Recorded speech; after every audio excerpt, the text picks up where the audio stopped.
आज पहले निकालिए क्वेश्चन नंबर 4। इंडोर सबके पास है।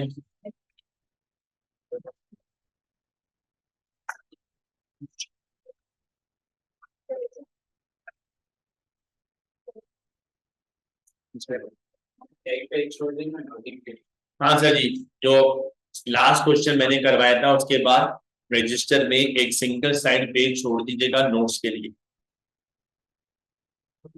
चलिए भाई जान, आज पहले निकाले question number 4। French power FAR 2 के पास पेपर का क्वेश्चन है। ऑब्जेक्टिव आज भी पहले वही है सर, ये जो एसिड की वैल्यू बढ़ रही है गिर रही है, इस सारे खेल को किस तरह से एंट्रीज की मदद से हमसे पूछा जा सकता है।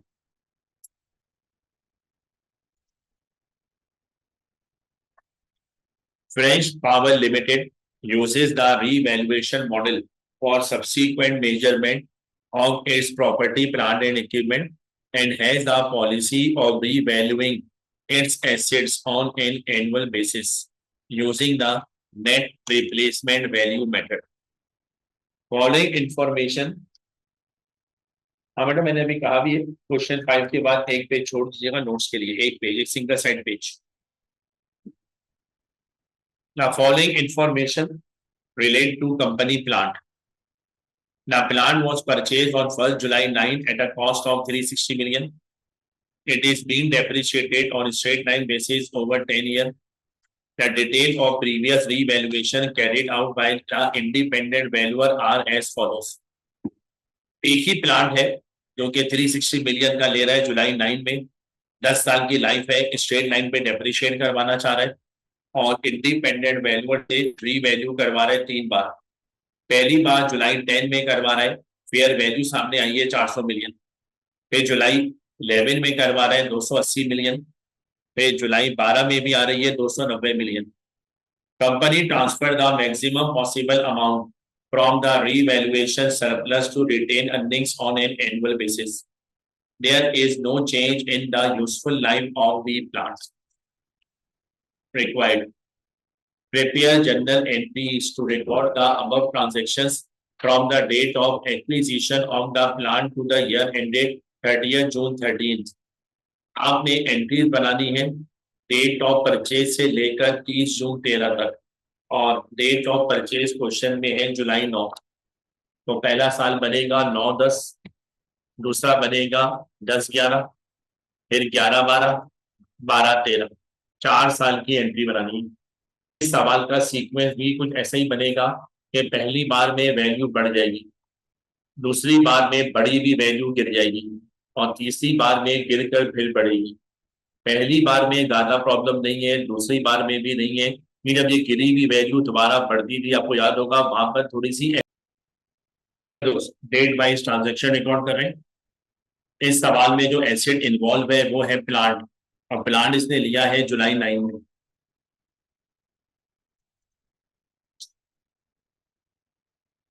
Plant debit, bank credit, 360 million का ये नया प्लान लिया।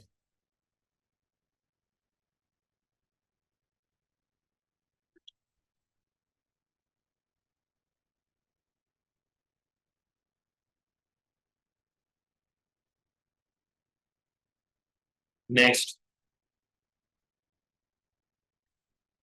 रीवैल्यू कब करवा रहे हैं सर? रीवैल्यू पहली बार करवा रहे हैं जुलाई 10 में।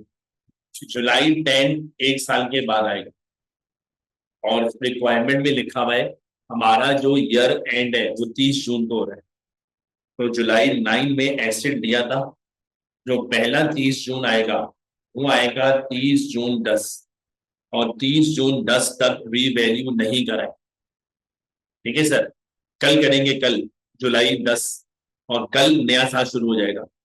तो अभी तो इसको कॉस्ट मॉडल पे चलने दो और ईयर एंड पे सिर्फ डेप्रिशिएट कर लो। Depreciation expense debit, accumulated depreciation credit. 360 million का ये प्लांट है, यूजफुल लाइफ 10 इयर्स, तो 36 मिलियन हर साल डेप्रिशिएट होगा।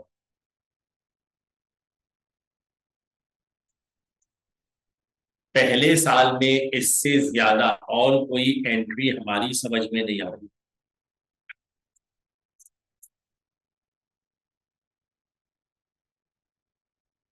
चलिए सर सेकेंड ईयर में आ जाएगी।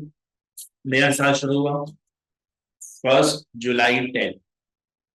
जब 1 जुलाई 10 को नया साल शुरू हुआ, इसने पहले ही दिन रीवैल्यू करवाया और सवाल में बड़ा वाजे लिखा हुआ है फर्स्ट पैराग्राफ में कि रीवैल्यू करवाने के लिए ये नेट रिप्लेसमेंट वैल्यू मेथड इस्तेमाल करता है। क्या करते थे इसमें? पुराने एक्यूमुलेट को एलिमिनेट करते थे। Accumulated depreciation debit, plan credit, और इस वक्त एक्यूमुलेट में मौजूद है 36।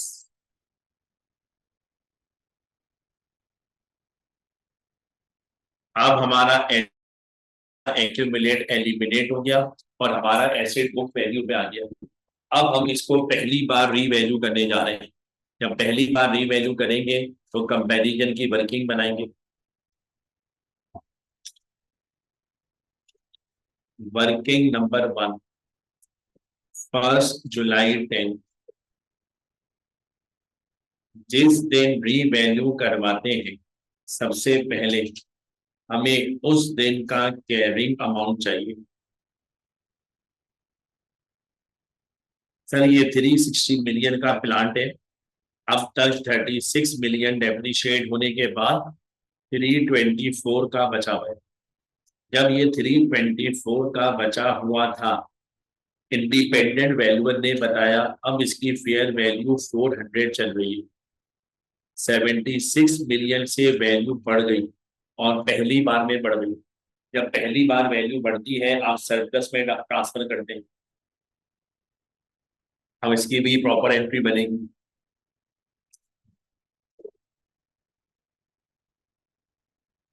प्लान डेबिट,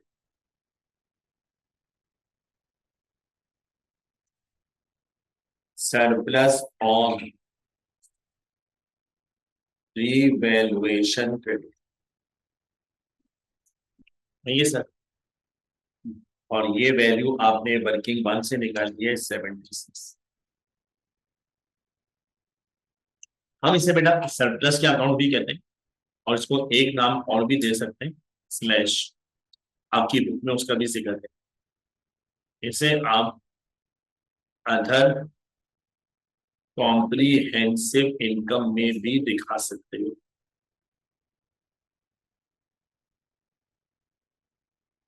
और अदर कॉम्प्रिहेंसिव इनकम को शॉर्ट फॉर्म में कहते हैं ओसीआई।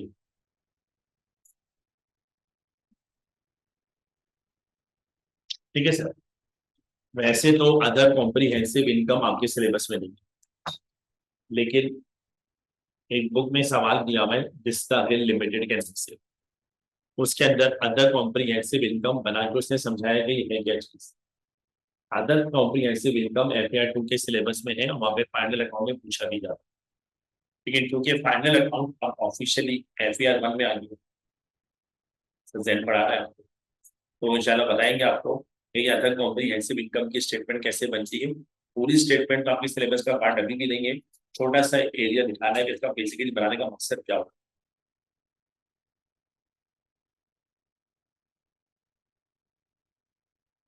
चले सर, अब इन दो एंट्री को बनाकर फायदा क्या हुआ?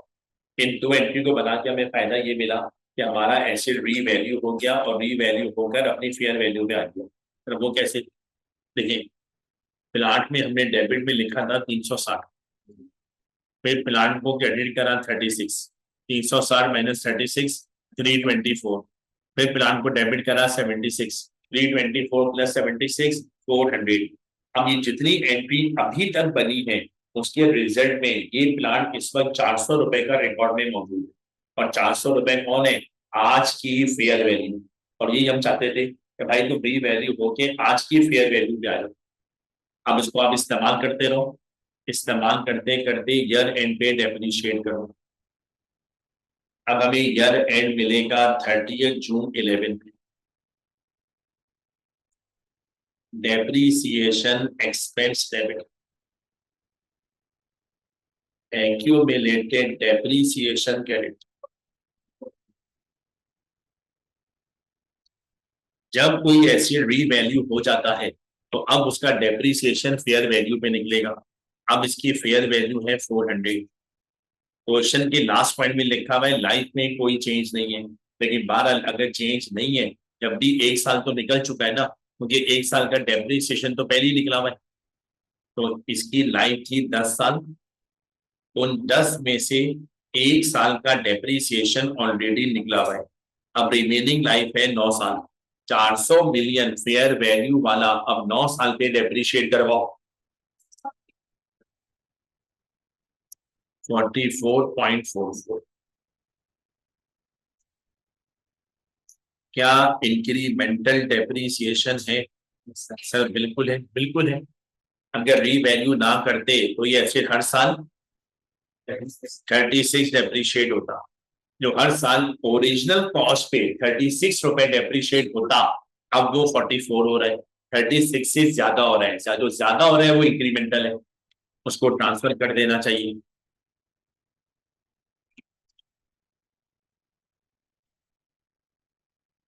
सरप्लस को कम करें।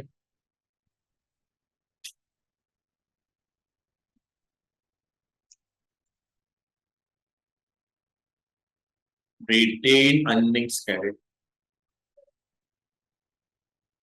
वैसे तो डायरेक्ट भी निकल रहा है ये सर, 44 माइनस 36 8.44। लेकिन इसका एक शॉर्टकट फॉर्मूला आपको समझाया था। अगर आपने इंक्रीमेंटल डेप्रिसिएशन निकालना है तो रिमेनिंग सरप्लस को डिवाइड कर ले रिमेनिंग यूजफुल लाइफ से।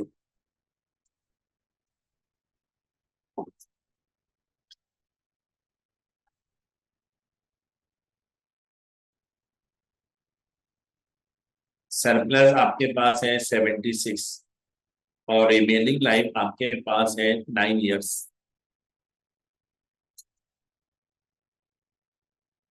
जी भाई कितना आ गया?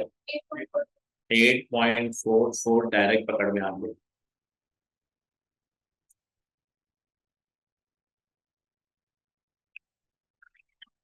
और कोई एंट्री जो आपको 2011 में समझ में आती है? अब तक हमने इस साल में 4 काम करे। पहला काम, पुराने एक्यूमुलेट को एलिमिनेट करा। दूसरा काम, एसिड को रीवैल्यू करके फेयर वैल्यू पे लिया। तीसरा काम, उस फेयर वैल्यू को डेप्रिशिएट करवाया। और चौथा काम, ज्यादा डेप्रिसिएशन को ट्रांसफर कर दिया रिटेन अर्निंग। चले सर, सेकेंड ईयर का काम कंप्लीट हो गया। सेकेंड ईयर में इससे ज्यादा और कोई अकाउंटिंग हमें समझ में नहीं आ रही। अब थर्ड ईयर में आ जाए। थर्ड ईयर के पहले ही दिन आपने फिर रीवैल्यू कर दिया। जब पहले ही दिन रीवैल्यू करेंगे तो पहले पुराने एक्यूमुलेट को एलिमिनेट करना पड़ेगा। जब जब रीवैल्यू करो पहले पुराने एक्यूमुलेट को एलिमिनेट करो।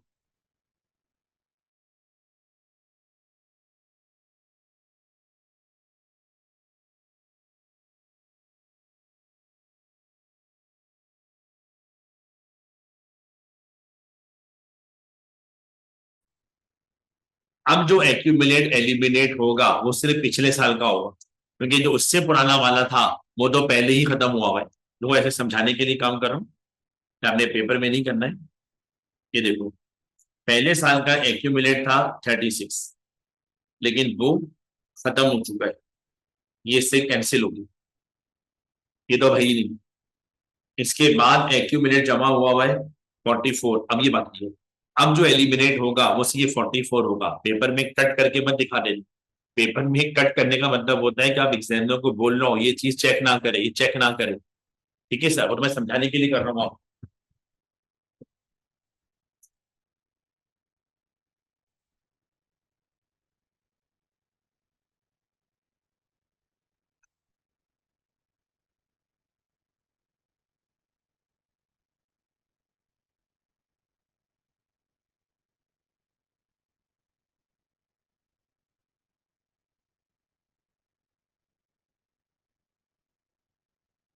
चले सर, पुराना एक्यूमुलेट एलिमिनेट हो गया, अब इसको रीवैल्यू करना है।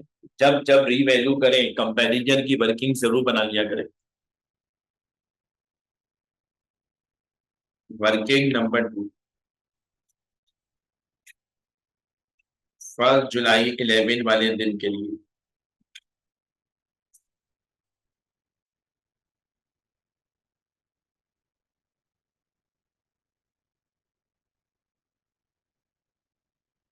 आखिरी बार रीवैल्यू करके हम अपने प्लांट को 400 पे ले गए और 400 पे ले जाने के बाद कितना डेप्रिशिएट करा? 44.44 डेप्रिशिएट भी करा। अब ये प्लांट कितने का बचा हुआ है? 355.56 का बचा हुआ है। जब ये 355.56 का बचा हुआ था, इंडिपेंडेंट वैल्यूअर ने आज इसकी हमें फेयर वैल्यू बताई कितनी? 280। वैल्यू गिर गई कितने से? 75.56 से प्लांट की वैल्यू गिर गई। उस प्लांट की वैल्यू गिर गई जिसके नाम पे पहले से सरप्लस मौजूद है। पहले क्या करेंगे? पहले पुराने सरप्लस को कम करेंगे और अगर वैल्यू इससे भी नीचे आ गई तो फिर क्या करेंगे? क्या करेंगे? फिर रीवैल्यूएशन लॉस को रिकॉर्ड करेंगे।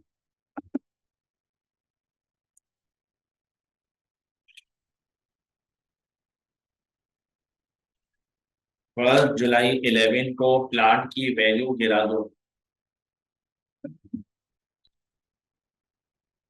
Plant credit working number 2 75.56। पुराने एक्यूमुलेट को पहले पुराने सरप्लस को कम करो।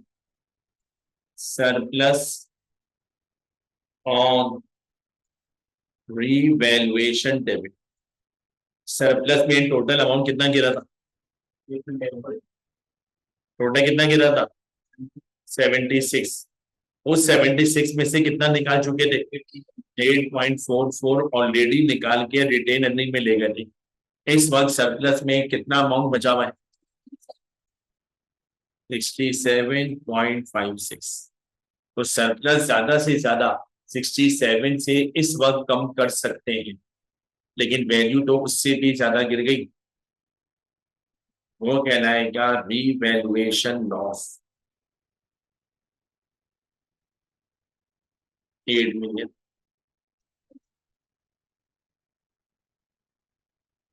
अब हमारा एसेट सेकेंड टाइम रीवैल्यू हो गया और सेकेंड टाइम रीवैल्यू होने के बाद अब अपनी फेयर वैल्यू पे आ चुका है।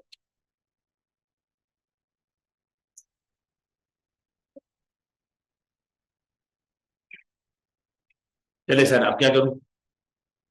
अब इसको आप इस्तेमाल करते रहो और इस्तेमाल करते करते ईयर एंड पे क्या कर दो? हेड एप्रिशिएट कर दो।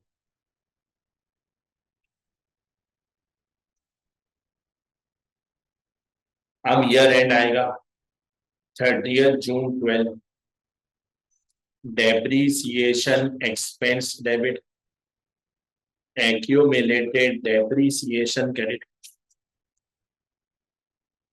अब डेप्रीसिएशन फेयर वैल्यू पे निकलेगा, रीवैल्यू करके आप 280 पे लेंगे। ओरिजिनल लाइन 10 साल, 10 में से 2 साल का डेप्रीसिएशन तो ऑलरेडी निकला हुआ है। अब रिमेनिंग लाइफ है 8 साल। कितना आ रहा है? 30। अब हमारा एसेट 35 मिलियन डेप्रिशिएट होगा। फायदा हो रहा है, नुकसान हो रहा है? यहाँ हमें फायदा होगा।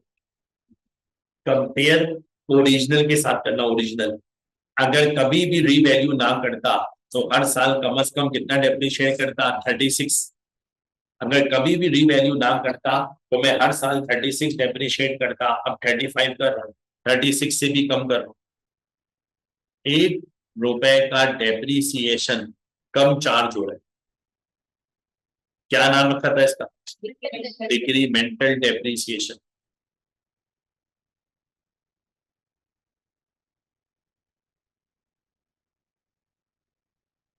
और बताया था इसकी कोई एंट्री नहीं बनती। तो ये सर, बस सर इसको नोट कर लिया करो कि बाद में इसका इफेक्ट समझना पड़ेगा भाई। इससे ज्यादा कोई और एंट्री इस साल में बनती हुई समझ में नहीं आती। अब हमारी 3 साल की अकाउंटिंग कंप्लीट हो, अब बचा चौथा साल। एहतियात चौथे साल में ही थी, शाबाश चौथे साल।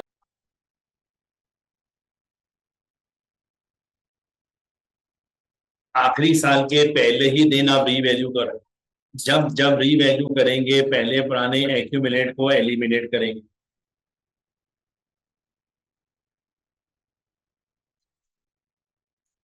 Accumulated depreciation debit, plan credit इस वक्त एक्यूमुलेट में मौजूद है 35, वो 35 आप एलिमिनेट कर दो।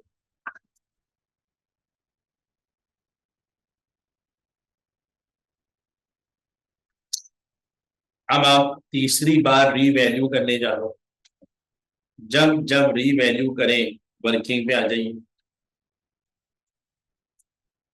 वर्किंग नंबर 3, 12 जुलाई 12, रीवैल्यू करवाने के लिए सबसे पहले कैरिंग अमाउंट, आखिरी बार रीवैल्यू करवा के हम अपने एसेट को 280 पे ले गए थे, और 280 पे ले जाने के बाद 35 डेप्रिशिएट भी करा। इस वक्त ये कितने का बचा हुआ है? 245। और जब हमने इंडिपेंडेंट वैल्यूअर को बुलवा के फेयर वैल्यू मालूम करवाई, वो आ रही है 290। वैल्यू बढ़ गई कितने से? 45 मिलियन से वैल्यू बढ़ गई। उस प्लांट की वैल्यू बढ़ गई जिसके नाम पे पहले से लॉस पड़ा हुआ है।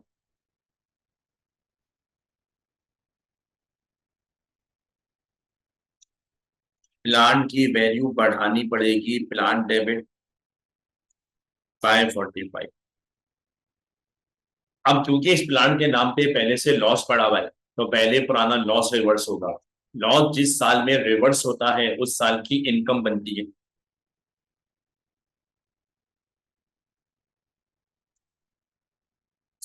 इसे आप रीवैल्यूएशन इनकम भी कह सकते हो और रीवैल्यूएशन गेन भी कह सकते हो, लेकिन यहीं पर एहतियात। लॉस पिछले साल कितना डाला था?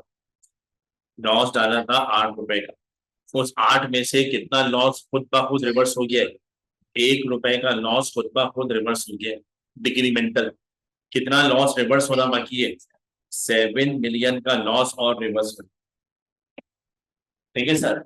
जिस रीवैल्यूएशन ने 8 रुपए का नुकसान पहुंचाया था पिछले साल, उसी रीवैल्यूएशन ने 1 रुपए का फायदा भी पहुंचाया था। डेप्रीसिएशन कम चार्ज हुआ था, तो नेट लॉस कितना था? 7 रुपए।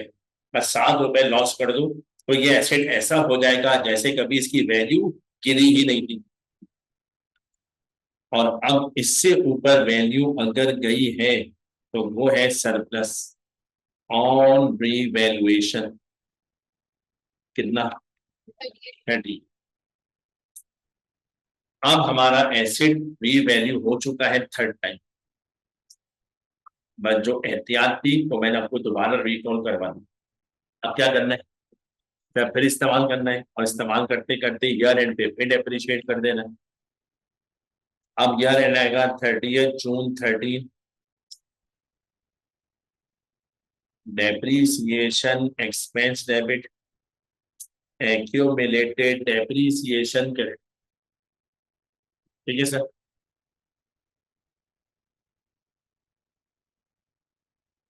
अब डेप्रीसिएशन फेयर वैल्यू पे निकलेगा। फेयर वैल्यू है 290, और 290 को किससे डिवाइड कर लो? ओरिजिनल लाइफ है 10 साल, 10 में से 3 साल का डेप्रीसिएशन तो पहले ही निकल चुका है, रिमेनिंग लाइफ है 7 ईयर। 41.43 अप्रोक्सीमेटली। अब हमारा एसेट 41.43 डेप्रीशिएट होगा। क्या इंक्रीमेंटल है? Yes sir. कंपेयर पिछले साल से नहीं करना, किससे करना है? ओरिजिनल से। अगर कभी भी रीवैल्यू ना करता, कॉस्ट मॉडल पर रखता, तो ये हर साल 36 डेप्रीशिएट होता। जो हर साल 36 डेप्रीशिएट होता, अब वो 36 से ज्यादा डेप्रीशिएट हो रहा है।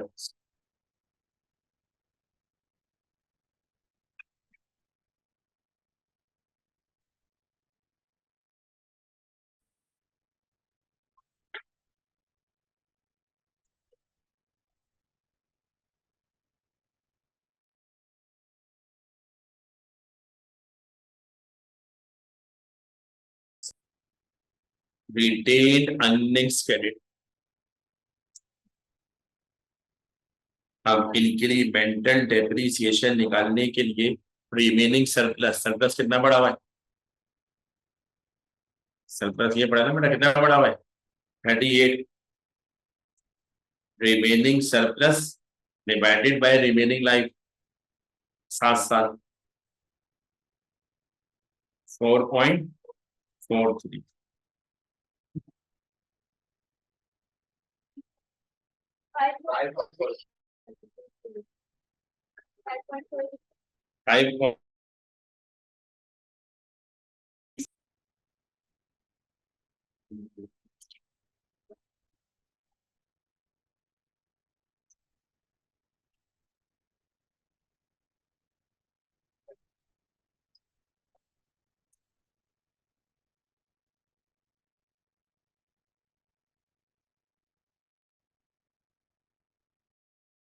5 कराई जा सकती है।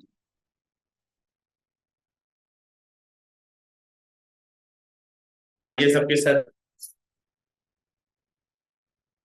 इस सवाल के बाद भी रजिस्टर में एक सिंगल साइड पेज छोड़ी नोट्स बनाने के लिए।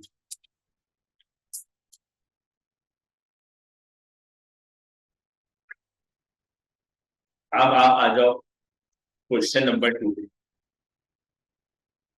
क्वेश्चन नंबर 2 ये FER 1 के अंदर आया था, ऑटम 14 के अंदर इसी किस्म का सवाल है। Shahzad textile mills limited purchase a plant for 500 million on 1st July 10. Plant has an estimated useful life of 10 years and no residual value. Company uses revaluation model for subsequent measurement of its property, plant and equipment and account for revaluations on net replacement value method.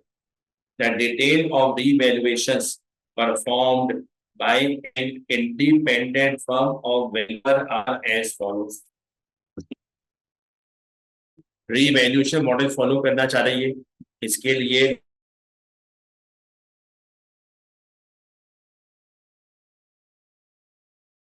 मालूम करवाइए जुलाई 11 में, जुलाई 12 में और जुलाई 13 में।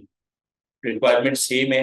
Prepare journal entries to record the above transaction from the date of acquisition of the plant to the year ended 30 जून 14। आपने plant खरीदने से लेकर 30 जून 14 तक की सारी एंट्रीज बन जाएंगी सर। हाँ भाई बिस्मिल्लाह करें जल्दी से।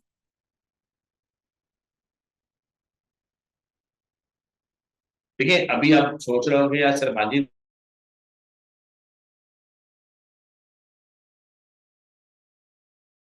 मिसाल दे रहा हूँ, माजिद एक नहीं दो प्लांट थे, एक की वैल्यू बढ़ जाती एक की गिर जाती तो ये अलग कहानी शुरू होती। तो माजिद दो प्लांट थे, बार बार रीवैल्यू करा, एक को बेच देते तो एक नई कहानी शुरू हो जाती। फिर अभी तो ये नया साल शुरू होता है, ये साल के पहले बार बार रीवैल्यू कर रहा है, अगर ये साल के आखिरी दिन रीवैल्यू कर देता तो कहानी डिफरेंट हो जाती। तो पहले तो एक वैरायटी को ग्रिड में ले आओ, उसके अंदर चेंजेस आहिस्ता आहिस्ता करना शुरू करेंगे।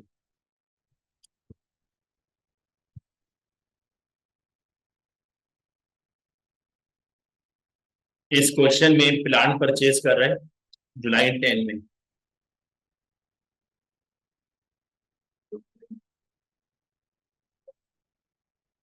तो पहली एंट्री तो बन जाएगी plant debit bank credit 500 million.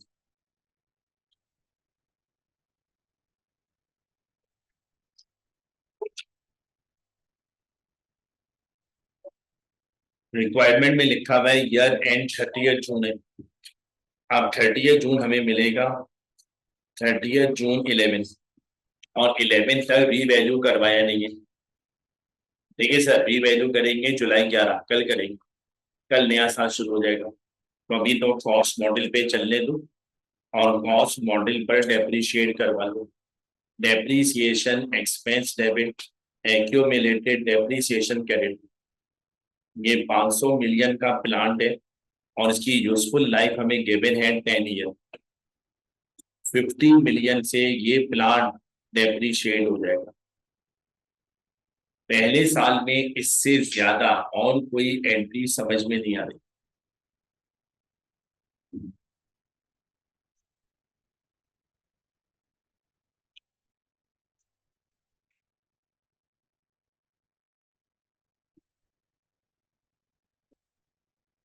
तो ये जब नेक्स्ट ईयर शुरू हुआ सेकेंड ईयर, और सेकेंड ईयर के पहले ही दिन आपने रीवैल्यू करवा लिया। जब पहले दिन रीवैल्यू करवाएंगे तो सबसे पहले पुराने एक्यूमुलेट को एलिमिनेट करें।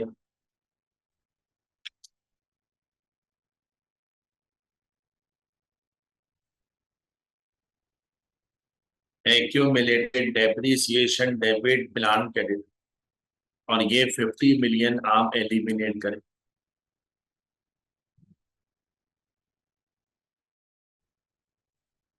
इस एंट्री के बनते ही पुराना एक्यूमुलेट खत्म हो गया।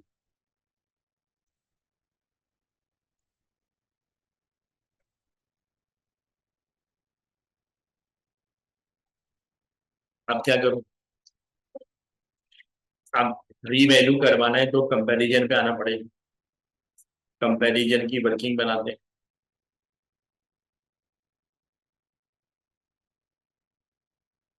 इस सवाल की वर्किंग नंबर 1, जो हम 1 जुलाई 11 वाले दिन तैयार कर रहे हैं।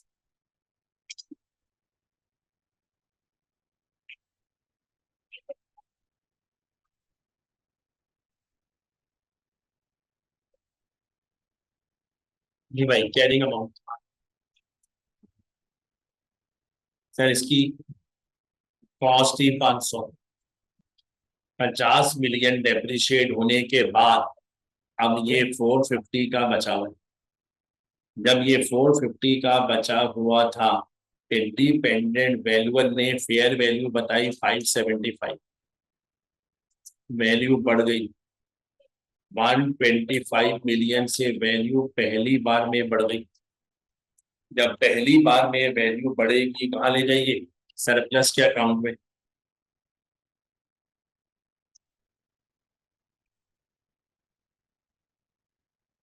1 जुलाई 11 प्लान डेबिट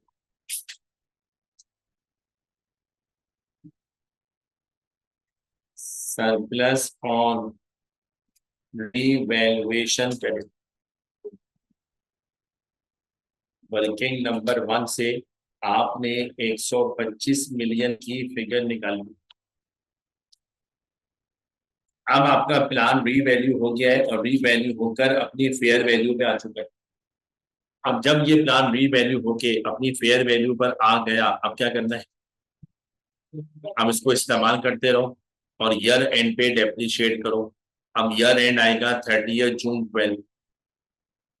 एंट्री आप बना लो, depre expense debit accumulated depreciation credit. अब जो डेप्रिसिएशन निकलेगा फेयर वैल्यू पे निकलेगा। फेयर वैल्यू आपने इसकी निकाली थी 575। लाइफ कोई नई गिवन नहीं है। ओरिजिनल लाइफ की 10 साल, उस 10 में से 1 साल का डेप्रिसिएशन ऑलरेडी निकला हुआ है। तो 575 फेयर वैल्यू वाला 9 साल और डेप्रिशिएट होगा। कितना? 62.63.89। चलो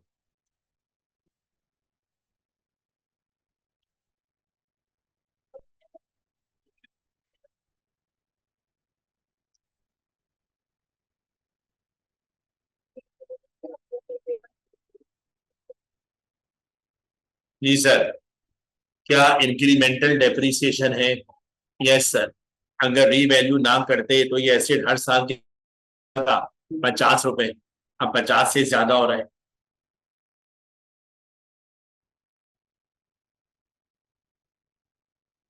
surplus on revaluation debit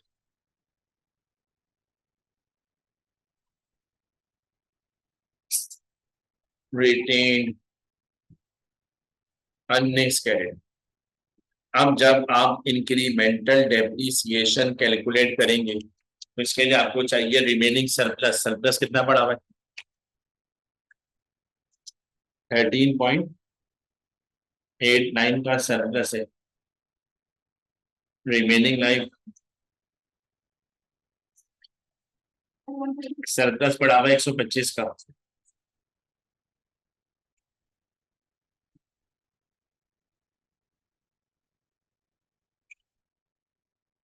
remaining life है 9 साल जी। 13.89 मिलियन का डेप्रीसिएशन इस साल ज्यादा चार्ज हुआ है, बट जो ज्यादा चार्ज हुआ है वो इंक्रीमेंटल है।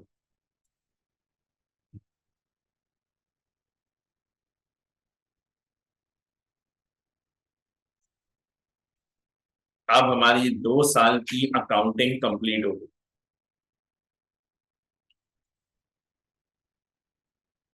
अब तीसरे साल के पहले ही दिन आपने फिर रीवैल्यू कर दिया।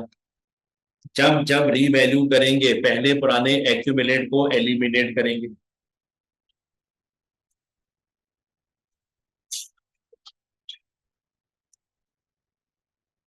फर्स्ट जुलाई 12 accumulated depreciation debit plan credit. इस वक्त एक्यूमुलेट के अकाउंट में डेप्रीसिएशन जमा हुआ है 63.89। अब ये एलिमिनेट हो गया। अब हम एसेट को दूसरी बार रीवैल्यू करने जा रहे हैं। जब जब रीवैल्यू करेंगे आप इसके लिए कंपैरिजन की वर्किंग पे आ जाइएगा।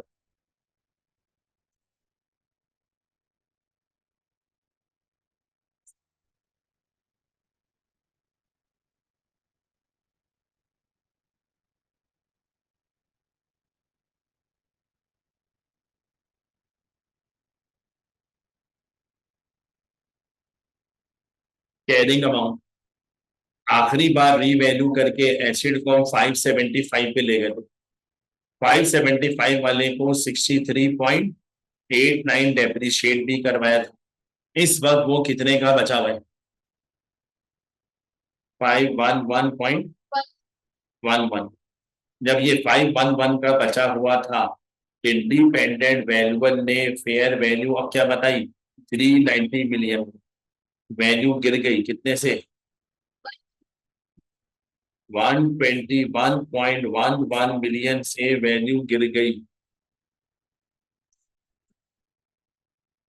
अब जो वैल्यू गिर गई, पहले पुराने सरप्लस को कम करेंगे, उससे भी ज्यादा वैल्यू अगर गिर गई तो लॉस बनेगा।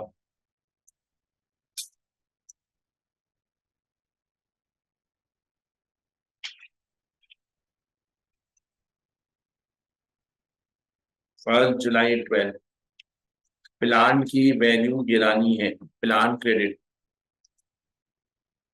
और प्लान की वैल्यू गिरानी है 121.11 से।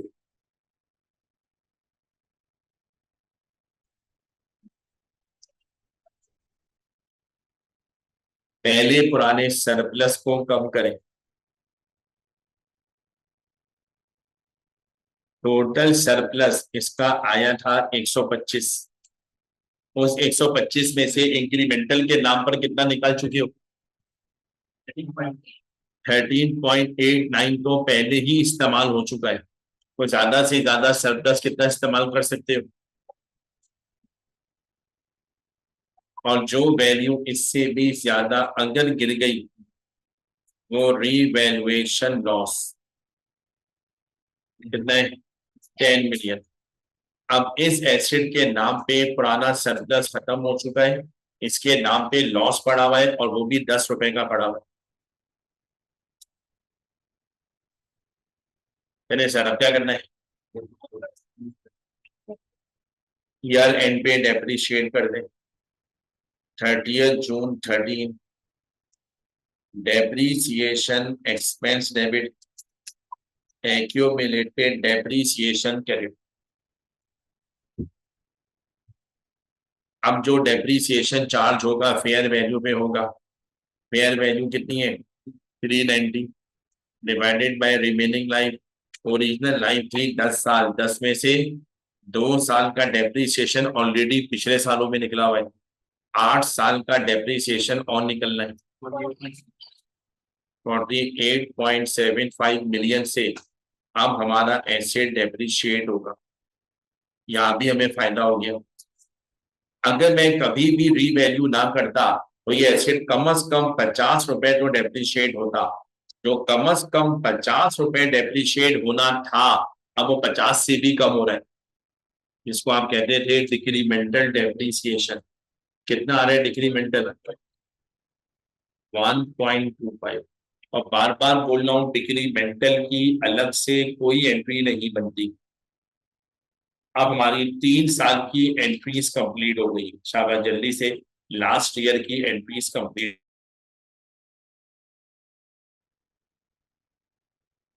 अब जब हम लास्ट ईयर में गए, आखिरी दिन, आखिरी साल में पहले ही दिन रीवैल्यू कर रहे हैं। वैल्यू करेंगे, सबसे पहले पुराने एक्यूमुलेट को एलिमिनेट करेंगे। Accumulated depreciation debit plan credit 48.75।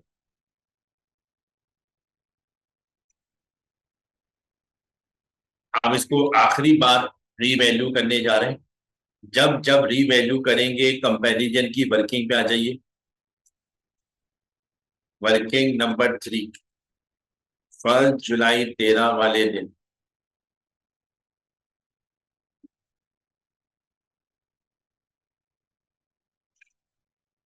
अब 1 जुलाई 13 वाले दिन क्या क्या करना है? सबसे पहले कैरिंग अमाउंट, ये दोस्त आखिरी बार रीवैल्यू करके 390 पे ले गए थे, और 390 वाले को 48.75 डेप्रिशिएट भी करवाया। अब वो कितने का बचा भाई? 341.25।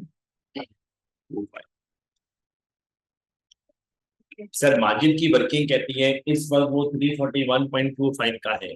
तो इस बात को साबित भी किया जा सकता है। उठाओ जरा कैलकुलेटर। प्लांट में अब तक जो कुछ किया है वो पकड़ लेते हैं। प्लांट डेबिट हुआ 500, लिखो 500। फिर आपने प्लांट को क्रेडिट करा 50 माइनस 50। फिर प्लांट में डेबिट किया 125 प्लस 125। आगे गए, फिर हमने प्लांट को क्रेडिट करा 63.89 माइनस करो। फिर प्लांट को क्रेडिट करा 121.11 माइनस करो। और अभी अभी प्लांट को क्रेडिट करा है 48। जब इस सब आप अपने प्लस माइनस कर लिया, आपके पास आंसर क्या आ रहा है? आंसर आ रहा है 341.25, यही आ रहा है। मैंने वैल्यू सही लिखी है ना? कि जितनी एंट्रीज अभी तक हम बना के बैठे में, उसके रिजल्ट में ये प्लांट हमारे रिकॉर्ड में 341 का बचा हुआ। और जब ये 341 का बचा हुआ था, हमने इंडिपेंडेंट वैल्यूअर भाई को बुलाया और उसने बताया सर खुशी की खबर है, 380 मिलियन फेयर वैल्यू जो ज्यादा है। कितनी? 38.75 से प्लान की वैल्यू बढ़ानी पड़ेगी। उस प्लान की वैल्यू बढ़ानी पड़ेगी जिसके नाम पर पहले से लॉस पड़ा हो।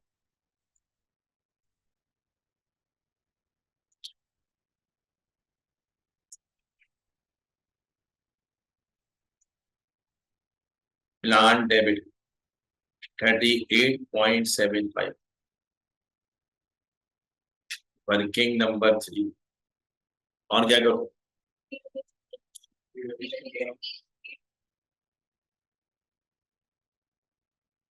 रीवैल्यूएशन इनकम या गेन, जो नाम भी देना चाहो। ठीक है सर। कितना लॉस कितना डाला था? 10। कितना रिवर्स हो गया? 1.25 खुद का खुद रिवर्स हो गया। 8.75 का ज्यादा से ज्यादा आप इनकम दिखा सकते हो। और जो वैल्यू इससे भी ऊपर निकल गई वो सरप्लस है। कितना सरप्लस है? 30।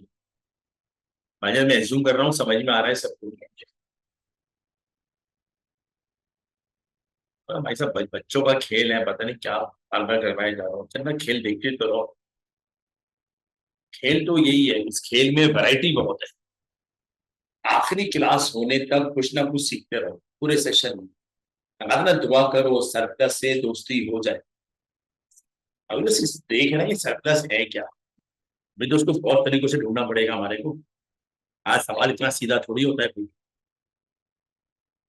चले सर, अब क्या करना है? ईयर एंड पे डेप्रिशिएट कर दो। Depreciation expense debit, accumulated depreciation credit. Revalue करवा के आप अपने एसेट को 380 पे ले गए। लाइफ में कोई चेंज है नहीं। 10 में से 3 साल का डेप्रिसिएशन ऑलरेडी निकल चुका है, 7 ईयर का और निकालना है।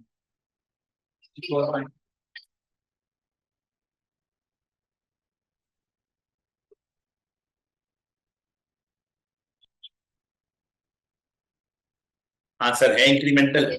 Yes sir. अब हमारी लास्ट एंट्री बनेगी 30 जून 14। सरप्लस डेबिट,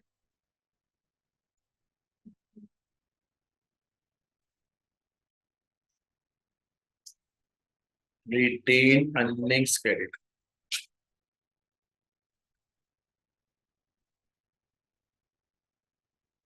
अब सरप्लस कितना पड़ा हुआ है? 30 मिलियन का सरप्लस है। रिमेनिंग लाइफ 7 जी 4.29। या तो ऐसे निकालो और या इस तरह बोलो सर 54.29 डेप्रिशिएट करवा रहे हैं उस एसेट को जो कम से कम 50 रुपए तो डेप्रिशिएट होना ही था। ऐसे भी निकाला जा सकता है।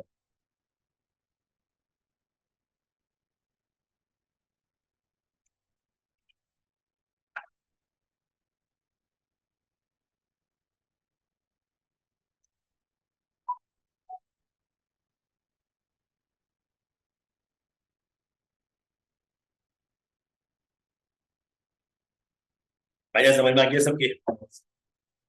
ये है बेटा वो सारी कहानी जो कि रीवैल्यूएशन की बेसिक क्या है, ये बेसिक है। अब कम से कम आपको इतना तो पता चल गया, वैल्यू बढ़ जाए गिर जाए, गिर जाए बढ़ जाए, बढ़ के गिर जाए, ये सारा खेल का बेसिक क्या है। अब इसमें वैरायटी है, बहुत वैरायटी है। अभी तो बार बार बोल रहे हैं लाइफ में चेंज नहीं है, अब लाइफ बदल जाए क्या करेंगे? अभी बोल रहे 10 थी 5 कर दी, फिर बोलेगा 3 कर दी, फिर बोलेगा 11 कर दी। खेल खेलते फिर इंक्रीमेंटल को निकालना और मुश्किल हो जाएगा। अभी बोल देगा री वैल्यू एंड में कर रहा हूँ। अभी तो क्या हो रहा था, पहले री वैल्यू करवा रहे थे फिर डेप्रिशिएट करवा रहे थे, अब एंड में करवा रहे हैं, पहले डेप्रिशिएट करवाना पड़ेगा फिर री वैल्यू करवाना पड़ेगा। अभी तो एक ही एसेट है, 2-3 होते, किसी की वैल्यू बढ़ जाती किसी की गिर जाती, नेट करना है या अलग अलग करना है? 2-3 एसेट होते हैं, कोई बिक जाता कोई बच जाता तो। अभी तो किसी सवाल में रेजिडुअल वैल्यू है ही नहीं, आ जाती तो, फिर आने के बाद चेंज हो जाती तो, ये इनकम एस्टीमेट, ये सब आएगा हमारे पास। ये सब वैरायटी है आती है पेपर। जब इतनी सारी वैरायटी देखोगे पता है क्या होगा? सर रीवैल्यू करना तो आ गया, अब यहाँ से आ गया, फिर इसको मिलाना है IAS 23 के साथ। बोरिंग कॉस्ट, यही एसेट लोन लेके बना रहे, अभी लोन लेके बना रहा हूँ, रीवैल्यू भी कर रहा हूँ। सर ये इम्पेयर्ड भी हो रहा है, IAS 36 चल भाई। सर किसी प्रॉपर्टी को बनाया, मान लो कोई बिल्डिंग है, रेंट पे दे दी, IAS 40। आ रही बात समझ में? किसी को बनाने के लिए गवर्नमेंट ने ग्रांट दे दी। ये छोटी छोटी सी एडजस्टमेंट है, कुछ नहीं करना है, छोटी छोटी एडजस्टमेंट। अच्छी बात क्या है, उन एडजस्टमेंट के अपने सवाल भी आते हैं, उन एडजस्टमेंट को IAS 16 के सामने ला के भी पूछता है। समझ आ रहा है बेटा? तो मैंने ये भी कहा था कि IAS 16 हमारा मेन चलता है। पहले इसको ग्रिप कर लोगे तो पूरा सिलेबस आपकी काबू आ जाएगा। इंशाल्लाह अगली क्लास के अंदर री वैल्यूएशन की फर्दर वैरायटी आपको सिखाता हूं। Thank you.